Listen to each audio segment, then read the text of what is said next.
আজকে বাড়িতে কেউ না থাকার ফলে আজকে প্ল্যান হলো যে আজকে কাশ্মীরি আলুর দম আর লুচি করব। আর এখানে চিকুকে দেখো আলু এতটাই পছন্দ যে আলুর খোসাগুলোকেও ছাড়ে না। বাহ।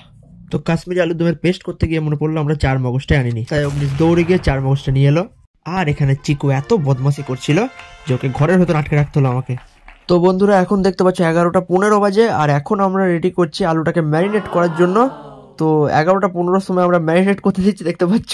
আর এই সেই ভজহরি মান্না যে আজকের এই রান্নাটা করছে। তো আলুটাকে ম্যারিনেট করতে দিয়ে তাড়াতাড়ি চলে গেলাম এবার লুচির দিকে। আর লুচিটা তেলে ছাড়া মাত্রই দেখতে পাচ্ছ একদম খুব সুন্দর, একদম ফুলকো ফুলকো ভাবে ফুলে যাচ্ছে, মানে একদম বুঝতেই পারছো প্রফেশনাল শেফ বলে কথা। তো এর জন্য একটা লাইক করতে ভুলো না অবশ্যই লুচিটা ফোলার জন্য। আর এই যে এটা হচ্ছে আমার হেল্পার। সো গাইস দেখতে পাচ্ছ এখন 11:17 বাজে, আর অগ্নিশ বলছে যাই করো আমাদের সঙ্গে তো কোনোদিন রান্না করো না।